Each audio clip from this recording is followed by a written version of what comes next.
ശ്രീത, ഇന്നലെ പറഞ്ഞിട്ടുണ്ടായിരുന്നു ഈ കരയിലെ രക്ഷാപ്രവർത്തനം ഇന്നത്തോടെ അവസാനിപ്പിക്കുമെന്ന റവന്യൂ മന്ത്രി. അതിനുശേഷം ഇന്നും ഉണ്ടായിരുന്നു. ഇന്ന് ഉച്ചയ്ക്കൊക്കെ തന്നെ ഒരു ചെറിയ സൂചനകളൊക്കെ തന്നെ ഉണ്ടായിരുന്നു. ഈ സിഗ്നൽ ലഭിച്ച സ്ഥലത്ത് മണ്ണ് മാന്തു, അതിനടിയിൽ ലോറി ഉണ്ടാകും എന്നൊക്കെ ഉള്ള പ്രതീക്ഷ ഉണ്ടായിരുന്നു. പക്ഷെ അതൊന്നും തന്നെ ഫലവത്തായിട്ടില്ല.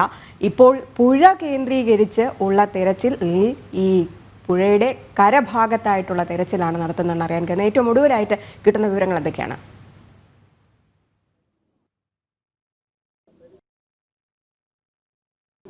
രജനി, ബന്ധപ്പെട്ട കരയുള്ള ഭാഗത്ത് ഇത്തരത്തിൽ ഈ ലോറി കണ്ടെത്താൻ കഴിഞ്ഞിട്ടില്ല. അവിടെ അല്പസമയത്തിനകം തന്നെ പൂർണ്ണമായി തന്നെ ഈ തിരച്ചിൽ അവസാനിപ്പിക്കുന്നതായിരിക്കും. ഇപ്പോൾ സമീപത്ത് പുഴ കേന്ദ്രീകരിച്ചാണ് സിഗ്നൽ ലഭിച്ചിരിക്കുന്നത്. അവിടെ ഒരു സിഗ്നൽ ലഭിച്ചു. പക്ഷേ സൈനികർ ആ പ്രദേശത്ത് കൂടുതൽ ഇത്തരത്തിലുള്ള പരിശോധന നടത്തുകയാണ്. പക്ഷേ രജനി അല്പം മുൻപ് സൂചിപ്പിച്ച ഒരു കാര്യമുണ്ടായിരുന്നു, കോഴിക്കോടുമായി ബന്ധപ്പെട്ടാണ്.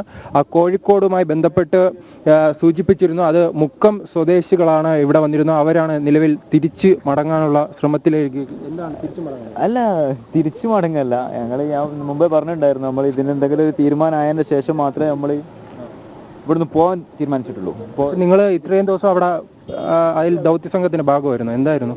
അതെ, നമ്മൾ രഞ്ജിത്ത് സാർ ഉണ്ടായിരുന്നു, കേരളത്തിൽ നിന്ന് വന്നത്. അപ്പോൾ അദ്ദേഹത്തിനെ കൂടെ ഹെൽപ്പ് ചെയ്തുകൊണ്ടായിരുന്നു ഞങ്ങൾ ഇതുവരെ പ്രവർത്തിച്ചത്. അപ്പോൾ ഇന്നലത്തോടു കൂടി ഇന്ത്യൻ ആർമി വന്നു. അപ്പോൾ ഇന്ത്യൻ ആർമി വന്നപ്പോൾ അവരും കൂടി ഇതിലേക്ക് ജോയിൻ ചെയ്യുകയായിരുന്നു ഉണ്ടായിരുന്നത്. അപ്പോൾ നമ്മളും ഇത്രയും സംഘങ്ങൾ, പിന്നെ അതുപോലെ തന്നെ കൂട്ടത്തിൽ 1-2 സന്നദ്ധ പ്രവർത്തകരുടെ ആയിട്ടുള്ള ആളുകളൂടി കൂട്ടത്തിലുണ്ടായിരുന്നു. അപ്പോൾ അതുമായി ബന്ധപ്പെട്ടുകൊണ്ടുള്ള പ്രവർത്തനങ്ങളായിരുന്നു ഇതുവരെ നടന്നിട്ടുണ്ടായിരുന്നത്. അതായത് ഇന്നലെ ഉച്ച മുതൽ ഇന്ന് ഉച്ച വരെ ആ രൂപത്തിലായിരുന്നു കാര്യങ്ങളൊക്കെ നടന്നത്. ഇന്ന് ഉച്ചയ്ക്ക് ചെറിയൊരു ഷോയും കാര്യങ്ങളൊക്കെ ഉണ്ടായി. SP വന്നിട്ട് വളരെ മോശമായിട്ട് സംസാരിക്കുകയും നമ്മുടെ പിന്നെ രഞ്ജിത്ത് സാറിൻ്റെ കോളറിനൊക്കെ പിടിച്ചിട്ട് ആട്ടി വിടുകയൊക്കെ ചെയ്തിട്ടുണ്ടായിരുന്നു. ഞങ്ങളോട് പറഞ്ഞു അരമണിക്കൂർ സമയം. എന്തായാലും ഈ രക്ഷാപ്രവർത്തനം പുരോഗമിക്കുന്നു അവിടെ. ഒപ്പം തന്നെ മുക്കത്ത് നിന്ന്, നമ്മുടെ കേരളത്തിലെ കോഴിക്കോട് മുക്കത്ത് നിന്ന് പോയ രക്ഷാപ്രവർത്തനത്തിന് പങ്കാളികളാകാൻ പോയ അവരുടെ പ്രതികരണമാണ് നമ്മളിപ്പോൾ കേട്ടത്. അവരെന്തായാലും പറയുന്നുണ്ട്, രക്ഷാപ്രവർത്തനം അവസാനിക്കുന്ന ഒരു അർജുനെ കണ്ടെത്തുന്നത് വരെ തങ്ങൾ അവിടെ തന്നെ തുടരുമെന്നാണ്. ആര് പറഞ്ഞിരുന്നാലും, അല്ലെങ്കിൽ പോലീസ് അല്ലെങ്കിൽ ഈ ജില്ലാ ഭരണകൂടം എതിർപ്പറിയിച്ചാലും തങ്ങൾ അതിനുശേഷം മാത്രമേ, ഇതിന് ഒരു അവസാനം കണ്ടതിന് ശേഷം മാത്രമേ തങ്ങൾ അവിടെ നിന്ന് മാറുകയുള്ളൂ, തിരിഞ്ഞ് നാട്ടിലേക്ക് വരികയുള്ളൂ എന്നാണ് അവർ പ്രതികരിച്ചത്. അപ്പം ഇന്ന് രാവിലെ കർണാടക സർക്കാരിൻ്റെ ഭാഗത്ത്, ജില്ലാ ഭരണകൂടത്തിൻ്റെ പോലീസിൻ്റെ ഭാഗത്ത് നിന്നുണ്ടായത് മോശം പ്രവൃത്തി തന്നെയാണ്. എന്തായാലും ശ്രീജിത്ത് ലൈനിലുണ്ട് എന്ന് കരുതുന്നു. ശ്രീജിത്ത്, അവരുടെ എന്തായാലും അർജുനെ കണ്ടെത്തുന്നത് വരെ തിരച്ചിൽ തുടരും.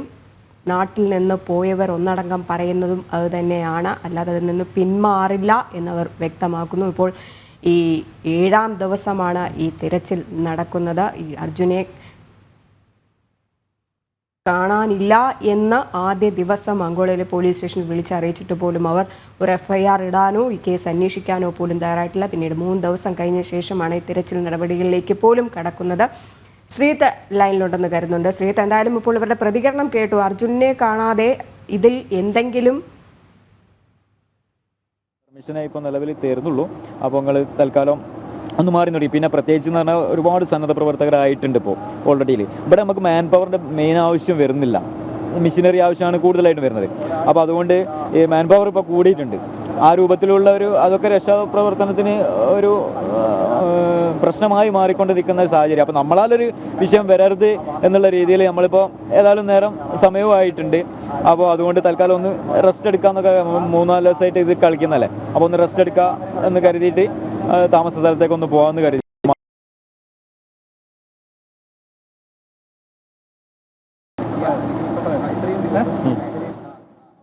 അവരൊന്നടങ്കം പറയുന്നത് രക്ഷാപ്രവർത്തനം അവസാനിക്കുന്നത് വരെ തങ്ങൾ ഇവിടെ തന്നെ ഉണ്ടാകും. ഇപ്പോൾ ആവശ്യം എന്ന് പറയുന്നത് ഈ